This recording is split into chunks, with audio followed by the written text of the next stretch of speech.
Assalamualaikum warahmatullahi wabarakatuh. Solihah, sekarang kita masuk materi baru dan tema baru untuk pelajaran IPA. Masih terkait dengan hewan dan tumbuhan. Kali ini tentang kemampuan khusus atau juga disebut dengan kemampuan adaptasi dari hewan dan tumbuhan. Nah, apa saja itu kemampuan khusus dan seperti apa fungsinya? Silakan simak penjelasan dari Ustaz Rizal berikut ini. Oke, kali ini Ustadz akan menjelaskan materi tentang penyesuaian makhluk hidup dengan lingkungan atau yang biasa disebut dengan adaptasi. Ya, adaptasi ini adalah kemampuan unik atau kemampuan khusus yang dimiliki makhluk hidup sesuai dengan kebutuhan dan sesuai dengan tempat tinggalnya. Sebelum Ustadz memulai materi ini, kita lakukan permainan untuk uji konsentrasi untuk kalian ya. Nah, ini mudah. Kalian hanya cukup menebak atau menemukan hewan apa yang ada pada gambar berikut. Ustadz hitung ya. 5, 4, 3, 2, 1. Ada hewan apa di sini? Dan ternyata ada macan tutul yang bersembunyi di rumput. Oke, selanjutnya ada hewan apa di sini?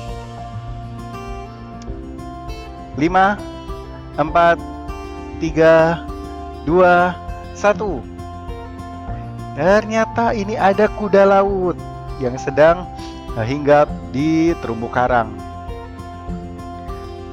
Nah, selanjutnya hewan apa yang ada di sini? 5, 4, 3, 2, 1. Ya, ada ulat bulu yang sedang hinggap di daun. Oke, hewan apa yang ada di sini?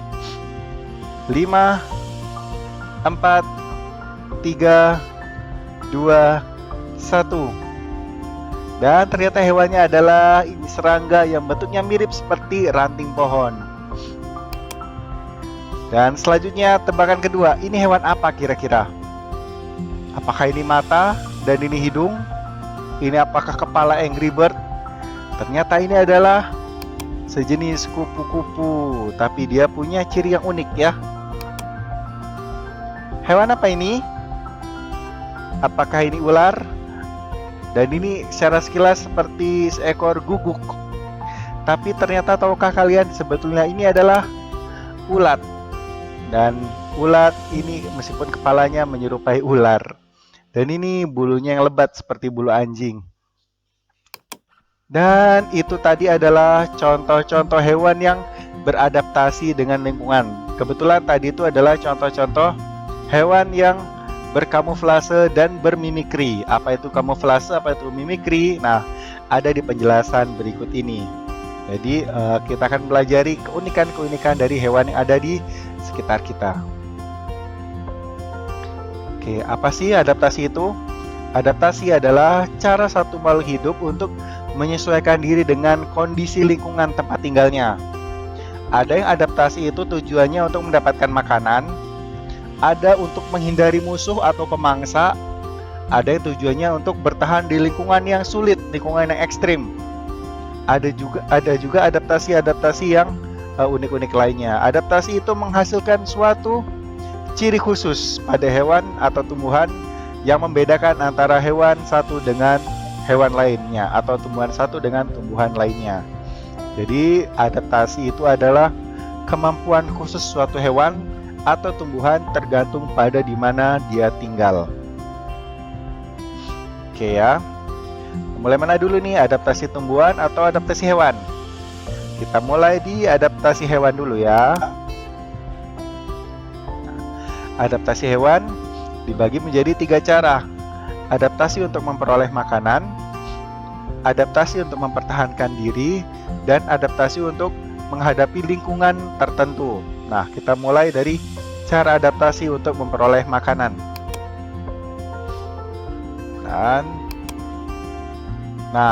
Pertama ada adaptasi dari bentuk mulut pada serangga.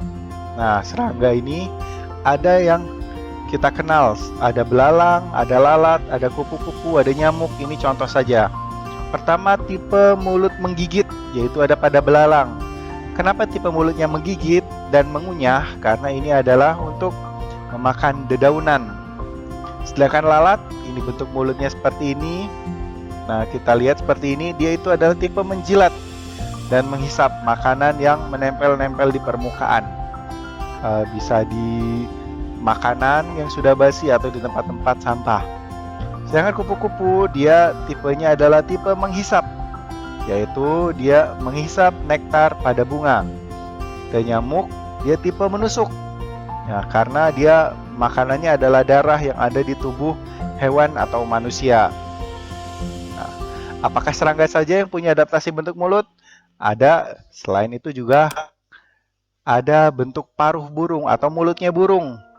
Nah, di sini ada burung pipit pemakan biji. Ciri-cirinya, paruhnya dia berbentuk pendek tapi kuat dan seperti kerucut karena dia memakan biji-bijian.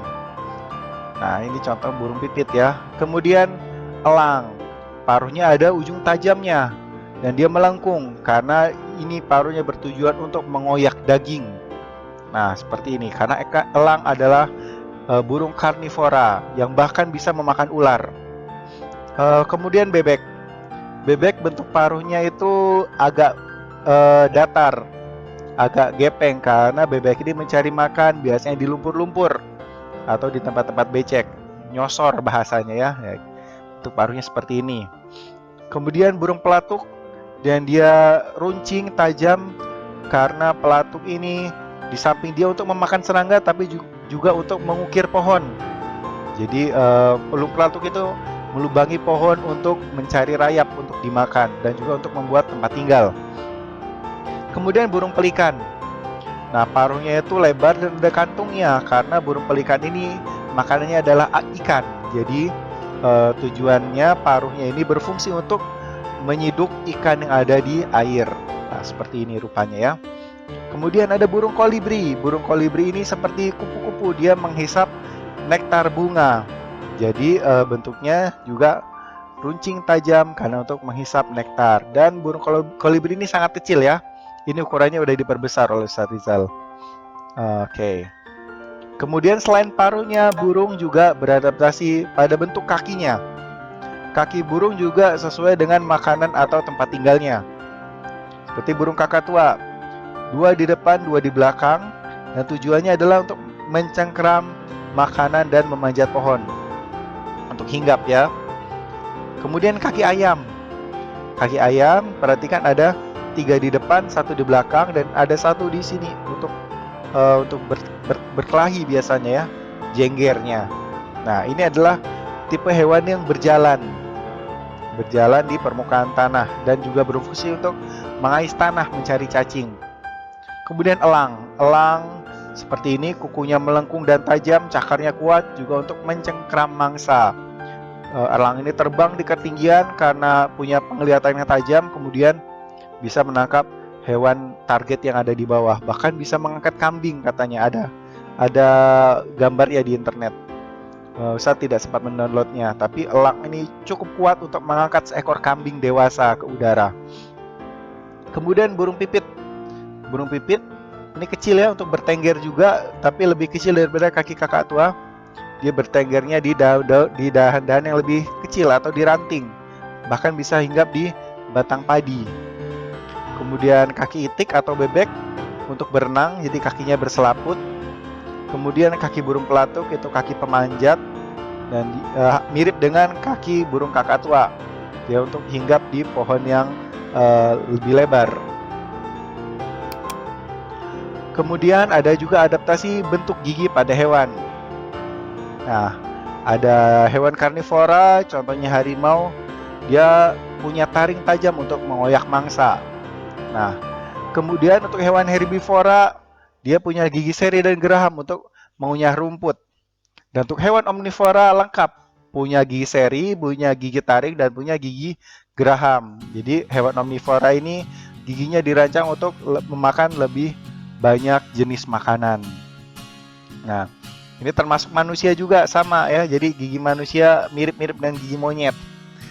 Dia punya gigi seri, taring, dan geraham. Nah, jadi jangan heran ya kalau kalian jarang gosok gigi, nanti gigi kalian mirip dengan giginya monyet. Makanya rajin gosok gigi ya, biar nggak disamain dengan gigi dia nih. Oke. Dan ada juga adaptasi lainnya untuk mencari makan. Di antaranya ada lidah perekat. Ini ada iguana, katak, dan cicak. Yang cicak ini itu menangkap serangga, katak juga serangga, iguana juga sama untuk menangkap serangga yang sedang terbang. Hap, lalu ditangkap. Kemudian ada anglerfish. Dia ini ikan yang hidup di air yang dalam, yang kedalamannya itu tidak bisa dijangkau oleh sinar matahari. Dia punya antena yang terang untuk memancing hewan-hewan kecil, dan untuk nanti setelah dekat kemudian diterkam oleh dia. Nah, demikianlah ciri-ciri pada hewan. Nah, ini ada lagi tipe ikan pemanah. Nah, perhatikan, dia ikan yang bisa menyemburkan air, sama makanannya juga serangga. Dia menembak serangga dengan air yang ada di permukaan air, atau yang terbang dekat dengan permukaan air, nanti dimakan. Kemudian ada hewan yang beracun, dia menggigit mangsanya, contohnya ular kobra dan ular weling. Kemudian setelah mangsanya keracunan, lemas, kemudian dimakan. Dan ada yang menggunakan perangkap, yaitu laba-laba. Dia membuat jaring, dan jaringnya itu untuk menangkap hewan-hewan kecil, yang kemudian setelah terjebak di jaringnya, dia makan. Nah, demikianlah ada contoh-contoh adaptasi hewan yang tujuannya untuk mencari makan. Kemudian selanjutnya adaptasi untuk mempertahankan diri. Mempertahankan diri di sini bisa untuk mempertahankan diri dari musuh atau mempertahankan diri dari hewan yang akan memangsa dia. Nah, jadi di antaranya adalah kamuflase. Nah, ini seperti yang tadi, kamuflase itu menyamarkan diri dengan lingkungan sekitar. Nah, perhatikan, ini adalah sejenis tokek, tapi dia bentuknya sangat mirip dengan daun sehingga susah untuk dikenali. Kemudian ada sejenis belalang. Perhatikan, dia sangat mirip dengan daun-daun yang ada di sekitarnya. Kemudian di sini, ayo tebak, ada apa di sini? Nah, kalau kalian perhatikan dengan jeli, di sini ada seekor burung hantu. Nah, di sini burung hantunya hinggap di dahan pohon, seolah-olah dia bagian dari batang pohon ini. Padahal dia adalah seekor burung hantu yang sedang beristirahat pada siang hari. Nah, jadi ini tujuannya untuk menyamar. Kemudian mirip dengan kamuflase ada namanya mimikri.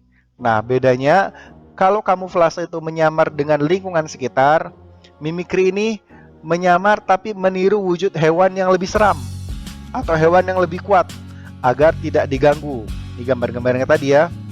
Sebagai contoh, di kupu-kupu dia menyerupai wajah burung hantu agar kalau dari jauh pemangsa itu tidak berani mendekat karena mengira ini adalah burung hantu, padahal ini adalah motif sayap dari kupu-kupu. Kemudian ini adalah seekor ulat, tapi dia mempunyai bentuk kepala yang mirip dengan ular. Nah, jadi pemangsa ulat ya kebanyakan adalah burung. Tapi burung itu takut sama ular karena makanan ular salah satunya adalah burung. Jadi bentuk ulat ini karena menyerupai ular, jadi burung tidak berani untuk dekat-dekat. Nah, sama ulat ini juga dia di samping dia menyerupai hewan berbulu lebat, tapi sebetulnya ini juga bulunya sendiri sudah mengandung racun yang sangat gatal. Ini sudah aman, dia tidak akan diganggu oleh hewan-hewan lainnya. Kemudian juga ada hewan yang melindungi diri dengan racun. Kalau tadi mencari makan dengan racun, kalau hewan-hewan ini dia racunnya lebih untuk melindungi dirinya dari musuh. Ada lebah, kita tahu ya sangat lebah itu bisa bikin bengkak. Kemudian ikan fugu atau ikan kembung, dia juga sangat beracun. Kemudian ada ubur-ubur penyengat. Kemudian ada katak beracun. Ini konon katak beracun ini satu tetes kulitnya itu sudah cukup untuk membunuh manusia. Dan ini adalah kalajengking yang racunnya ada pada ekornya, pada sengat di ekornya. Nah, Jadi mirip sebenarnya sama dengan ular, hanya saja Ustadz tidak masukkan ular di sini karena ular biasanya menggunakan racunnya untuk menangkap mangsa, meskipun kadang-kadang melindungi diri juga. Dan ada cara-cara lainnya, contohnya adalah cicak yang melakukan autotomi. Autotomi itu memutuskan ekornya, ada cicak atau kadal yang bisa seperti ini. Kemudian ada hewan yang pura-pura mati, ini adalah oposum.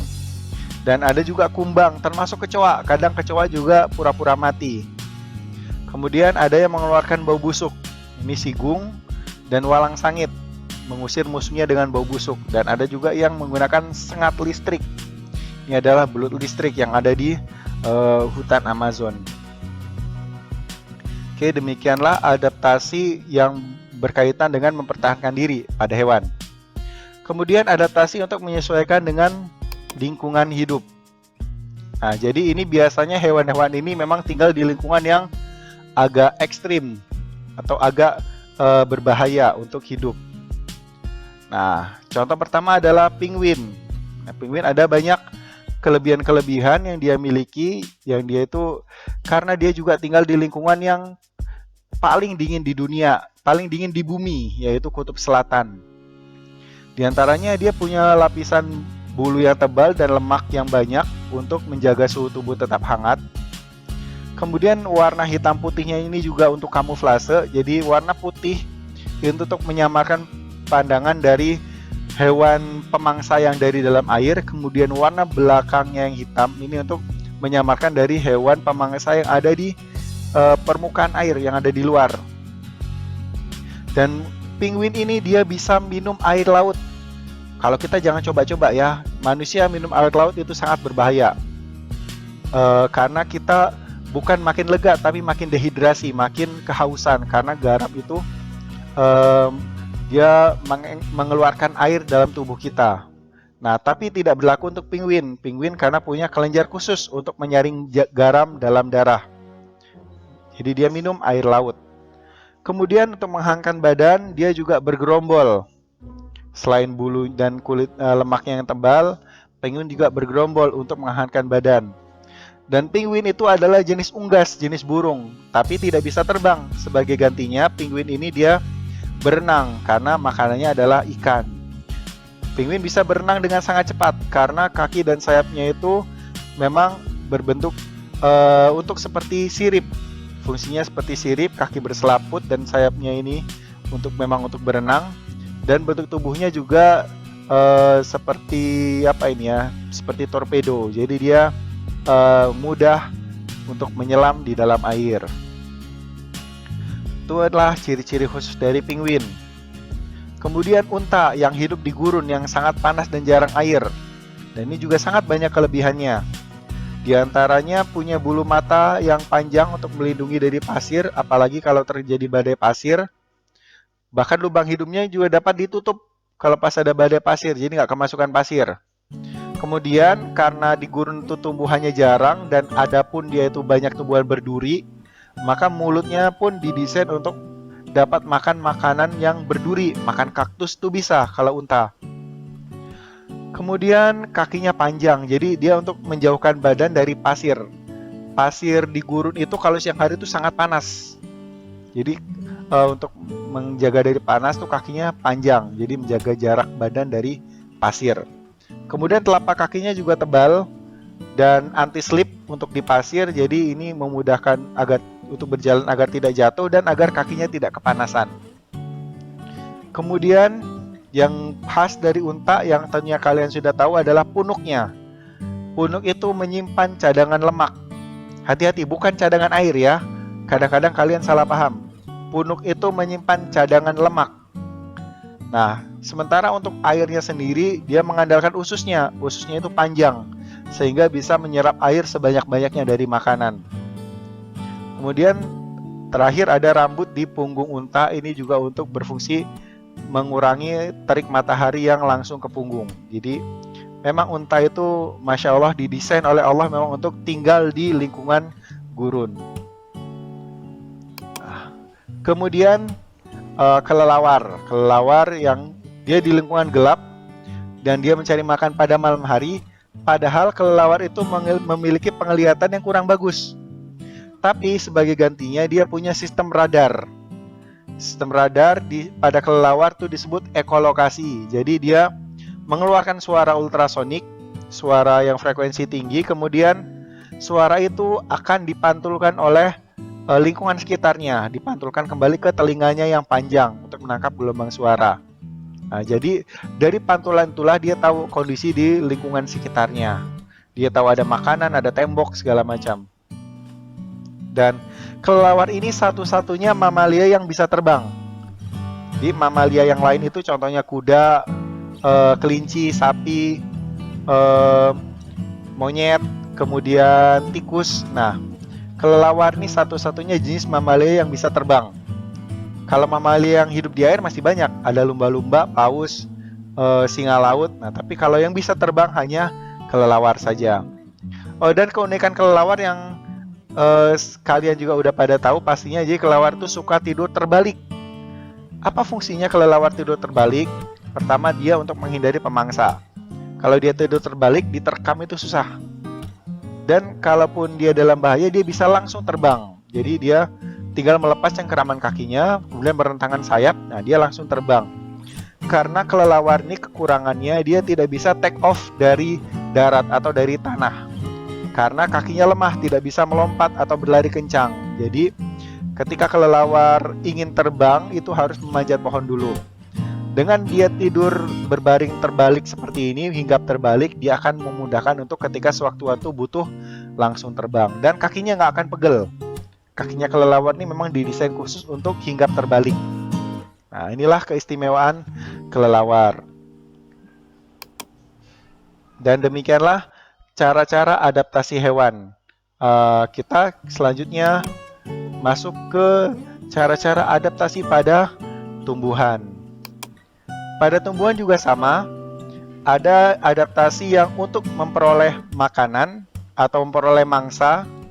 Kemudian ada adaptasi untuk mempertahankan diri dan adaptasi terhadap lingkungan hidup. Nah, kata siapa tumbuhan itu semuanya hanya mengandalkan fotosintesis? Ini ada tumbuhan-tumbuhan tertentu yang dia itu juga mempunyai mangsa, menerkam mangsa. Mungkin kalian udah pada tahu contoh salah satunya yaitu kantong semar. Nah, jadi kantong semar dan satunya lagi adalah Venus flytrap atau tumbuhan Venus, dan keduanya ini adalah tumbuhan karnivora, yaitu memakan hewan lain, dan yang spesialnya yang dimakan adalah serangga. Nah, sama-sama memakan serangga, sama-sama mencerna serangga. Perbedaannya selain dari bentuk, kantong semar ini memancing serangga dengan aroma nektar yang ada di kantongnya, dan setelah serangga masuk, dia akan lengket. Nektarnya akan lengket sehingga serangga ini tidak bisa kabur. Nah, kalau Venus flytrap, serangganya hinggap kemudian dicaplok dengan daunnya yang memiliki sensor. Jadi dia begitu merasa sentuhan serangga, langsung daunnya mengatup. Nah, jadi mirip-mirip gigi. Padahal ini sebetulnya ini adalah daun. Nah, seperti itu.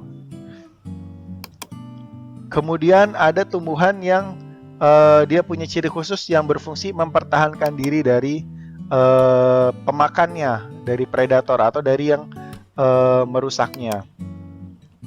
Pertama adalah tumbuhan-tumbuhan yang melindungi dengan duri, kaktus, mawar, salak, jeruk nipis, durian. Nah, tentu duri ini sudah jelas, mungkin kalian sudah tahu duri seperti apa.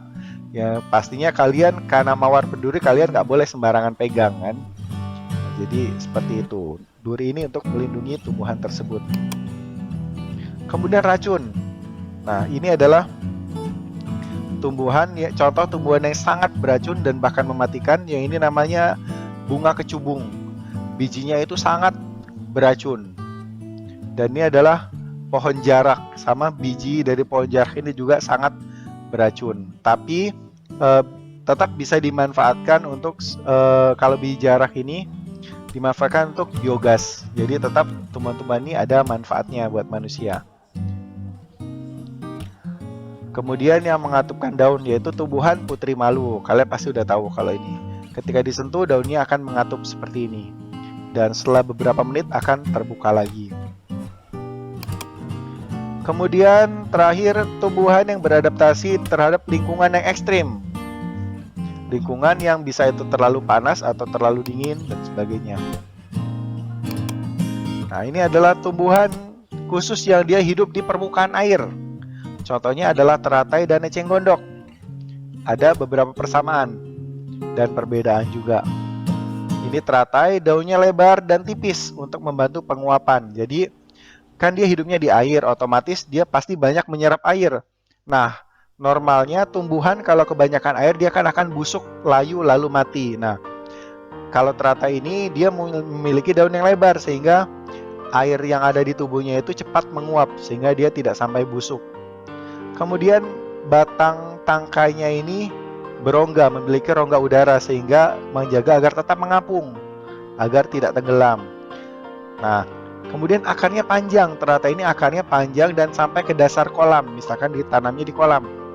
Tujuannya agar teratai ini tidak mudah hanyut oleh arus air. Jadi tetap di tempat tertahan. Jadi akarnya itu juga berfungsi seperti jangkar pada kapal. Eceng gondok juga mirip, daunnya berongga agar mengambang, dan yang khasnya ini adalah gondoknya ini yang menggembung dari batangnya.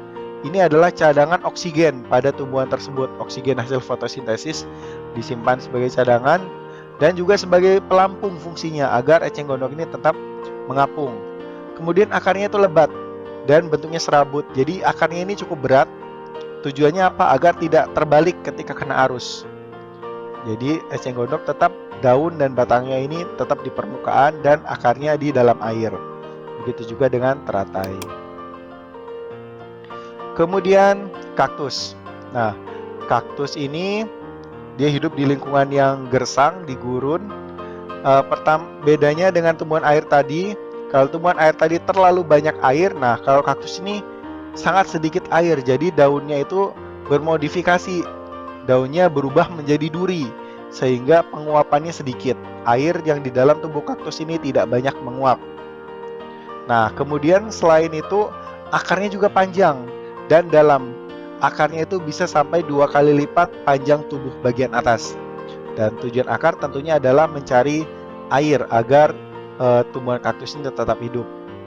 Kemudian setelah dapat banyak air, kaktus ini akan menggembung. Jadi ketika setelah kena hujan di gurun, kaktus akan cenderung bertambah kembung batangnya karena cadangan airnya lebih banyak. Ketika semakin lama jarang hujan, lama-lama akan makin menciut batangnya ini, makin kempes karena cadangan airnya sedikit. Dan batangnya ini juga berlapis lilin agar air di dalam batang cadangannya ini tidak mudah menguap. Kemudian bakau. Bakau ini tumbuhan yang tumbuhnya di daerah pantai yang tergenang air laut. Nah, air laut tentunya kan biasanya ada ombak-ombak yang kencang, makanya adaptasinya adalah dia punya akar tunjang yang kuat. Jadi akar ini membantu agar tumbuhan bakau itu tidak mudah terseret arus ombak. Kemudian kulitnya juga tebal dan berlapis lilin agar tidak kemasukan air laut. Seperti Ustadz bilang tadi, air laut itu tidak baik untuk hewan, tumbuhan, dan manusia secara umum karena bisa menyebabkan dehidrasi. Nah, tapi tentu air laut juga ada manfaatnya, diantaranya untuk membunuh kuman. Tapi ketika bakau ini terus-menerus terendam air, jadi dia harus punya kemampuan spesial agar tidak terkena pengaruh buruk dari air laut. Kemudian terakhir, bakau ini punya akar napas, yaitu dia akar yang menunjang keluar. Akar ini membantu untuk pertukaran udara. Jadi tumbuhan itu juga bernafas, yaitu mengalami pertukaran oksigen dan karbon dioksida. Selanjutnya adaptasi-adaptasi pada musim kemarau, ini banyak di Indonesia. Pertama, pohon jati yaitu meranggas. Meranggas itu menggugurkan daunnya. Ketika musim kemarau, pohon jati itu kelihatannya seperti mati. Kelihatannya seperti daunnya itu habis semua. Kita kira mungkin mati, tapi sebetulnya pohon itu tetap hidup. Nanti ketika musim hujan, daunnya akan lebat lagi. Tujuannya adalah mengurangi penguapan. Nah, kalau jati menggugurkan daun, kalau jagung ini hanya menggulungkan daun saja. Nanti ketika sudah mulai kekeringan, daunnya ini akan menggulung. dan menggulung. Nanti ketika ada hujan dia akan terbuka lagi daunnya. Nah, terakhir jahe. Jahe ini lebih ekstrim lagi. Kalau yang dua ini cuma daunnya, nah jahe ini seluruh tubuh bagian atas tuh dimatikan. Jadi seolah-olah tumbuhan jahe ini mati. Padahal akar tinggal atau rizomanya ini tetap hidup. Dan nanti ketika musim hujan dia akan tumbuh lagi. Selain jahe, rumput juga seperti itu. Jadi kelihatannya yang mati itu hanya bagian atasnya saja. Sebenarnya umbinya masih hidup. Nah, demikianlah contoh-contoh adaptasi hewan dan tumbuhan yang Ustadz ringkaskan untuk kalian. Sebetulnya masih banyak lagi contohnya, jadi silakan kalian baca-baca materi yang ada di buku tema B. Nah, demikianlah materi ringkasan dari adaptasi hewan dan tumbuhan. Oke, silakan kalau masih ada kurang jelas atau kurang paham, boleh diulangi lagi video penjelasannya. Nanti insya Allah Ustadz sertakan juga slide PowerPoint ini agar kalian lebih mudah mempelajarinya kalau langsung dari slide PowerPoint. Nah, demikianlah pembahasan Ustaz Rizal terkait dengan kemampuan-kemampuan adaptasi dari makhluk hidup. Di pembelajaran sebelumnya kan kita sudah mempelajari bahwa sebagian dari hewan dan tumbuhan itu terancam punah. Padahal hewan-hewan dan tumbuhan-tumbuhan tersebut sebetulnya sudah dikaruniai kemampuan oleh Allah, kemampuan untuk bertahan hidup, kemampuan untuk mencari makanan, kemampuan untuk bertahan di lingkungan yang ekstrim. Nah, tapi ternyata hewan-hewan tersebut masih saja terancam punah. Tidak lain adalah karena ulah-ulah kita, ulah manusia. Nah, bayangkan hewan-hewan ini sudah ada selama ribuan tahun, bisa bertahan hidup dari berbagai macam bahaya, berbagai macam bencana alam. Tapi sebagian terancam punah, bahkan sebagian sudah punah gara-gara ulah dari manusia. Jadi kadang-kadang kita manusia ini bisa lebih berbahaya, bisa lebih mengancam daripada bencana alam, daripada kepunahan massal.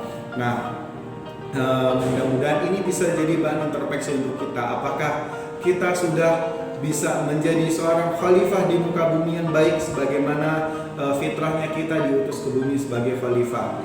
Mudah-mudahan kita semua bisa introspeksi sehingga kita bisa lebih baik dalam memperlakukan alam dan hewan tumbuhan yang ada di sekitar kita. Oke, sekarang tugas dari Ustaz Rizal, kalian seperti biasa kalian lihat makhluk hidup yang ada di sekitar kalian, hewan dan tumbuhan. Dan kan kalian amati apa saja ciri-ciri khusus atau kemampuan adaptasi dari hewan dan tumbuhan tersebut. Kali ini tidak perlu video, cukup di foto saja. Di foto, kemudian fotonya japri ke Ustaz Rizal, kemudian jelaskan ini hewan apa dan ini tumbuhan apa. Kemudian jelaskan ciri-ciri khususnya melalui WA tersebut. Bisa diketik, bisa juga voice note. Oke, dan satu hewan plus satu tumbuhan. Jadi ada dua ya, dua foto. Satu hewan, satu tumbuhan, dan kemudian berikan penjelasan dan dicapri ke Ustaz Rizal. Saya tunggu ya untuk deadline keterlambatan maksimal toleransinya 1 hari. Oke, demikian pembelajaran IPA untuk kali ini. Selamat mengerjakan tugas. Assalamualaikum warahmatullahi wabarakatuh.